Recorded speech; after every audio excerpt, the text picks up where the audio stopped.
क्या छत्तीसगढ़ की राजनीति में अब भावनाएं भी अपराध हो गई हैं या फिर अपराध को भावनाओं से ढकने की कोशिश की जा रही है? आज एक गिरफ्तारी नहीं हुई, एक कहानी गढ़ी गई है कानून के नाम पर, नैरेटिव के नाम पर, और राजनीति की खेल में एक ऐसा मोड़ आया है जिसे छत्तीसगढ़ की सियासत बहुत दिनों तक भूल नहीं पाएगी। नमस्कार, आप देख रहे हैं एससीजी न्यूज। मैं हूं नरेंद्र पांडे और आज बात उस घटना की जिसके छोर राजनीति के हर गलियारे तक फैले हुए हैं। सवाल उठता है कि एक सोशल मीडिया पोस्ट कब, कैसे और क्यों राजनीति का सबसे बड़ा मुद्दा बन जाता है। अमित बघेल पुलिस की नजर में फरार, सत्ता की नजर में उपद्रवी और जनता की नजर में एक बेटा जो अपनी मां के अंतिम संस्कार से पहले सरेंडर करने के लिए थाने जाता है। और यही दृश्य छत्तीसगढ़ की राजनीति का सबसे बड़ा प्रतीक बन जाता है, क्योंकि राजनीति में टाइमिंग ही सब कुछ होती है। और यहां टाइमिंग भी था, दर्द भी थी, संदेश भी और सत्ता की शक्ति भी।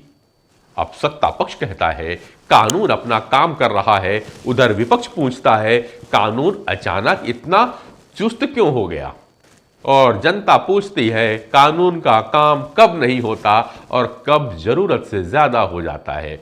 यही भारत की राजनीति है। यहां एफआईआर भी राजनीति का औजार है और गिरफ्तारी भी। लेकिन अमित बघेल की गिरफ्तारी कानून से ज्यादा एक दृश्य सी लगती है, एक ऐसा दृश्य जिसमें पुलिस कार्रवाई नहीं करती, पटकथा पूरी करती है। इस गिरफ्तारी के 3 फ्रेम हैं। एक, सत्ता का संदेश, हम किसी को छोड़ेंगे नहीं, सोशल मीडिया पे अराजकता नहीं चलेगी। विपक्ष को मौका मिला, कहा यह राजनीतिक प्रतिशोध है, आलोचकों की आवाज दबाने की कोशिश। यह लाइनें इतनी बार कही जाती है कि कभी कभी असल मुद्दा भी धुंधला पड़ने लगता है। लेकिन इस बार मुद्दा धुंधला नहीं बल्कि भावनात्मक था, क्योंकि एक मां के निधन की छाया पूरी राजनीति पर गिर चुकी थी। जनता का सबसे कठिन प्रश्न, क्या अमित बघेल की गिरफ्तारी वाकई जरूरी थी या समय ही ऐसा चुना गया जिससे राजनीति को नया मोड़ मिल सके? आज जनता सिर्फ दर्शक नहीं है, जनता नैरेटिव भी बनाती है और गिरा भी देती है।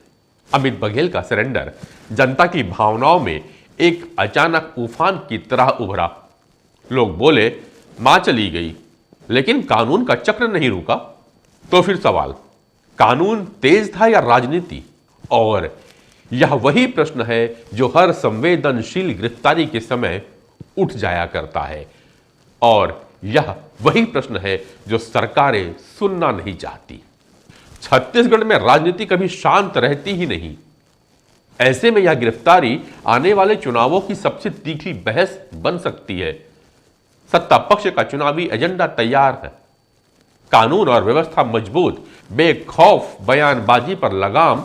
विपक्ष का एजेंडा भी तैयार हो जाएगा, दमन, डर और डिजिटल सेंसरशिप। आलोचक जेल में, भ्रष्टाचार बाहर, और जनता हमेशा की तरह दोनों के बीच में फंसी रहेगी और सोशल मीडिया के जरिए सियासत को दिशा देती रहेगी।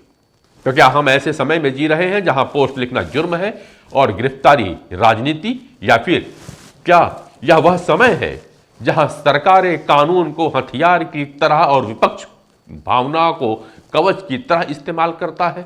यह वही भारत है जहां कानून किताबों में एक है लेकिन जमीन पर हर राजनीतिक समीकरण के हिसाब से बदल जाया करता है।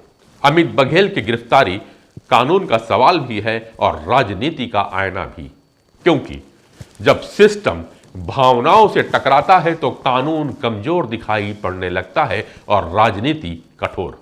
आज का सवाल यही है, क्या हम लोकतंत्र में रह रहे हैं या सिर्फ नैरेटिव के जंगल में? जवाब आप खोजिएगा, कमेंट्स बॉक्स में इंतजार करेगा आपका मित्र नरेंद्र पांडे का। नमस्कार।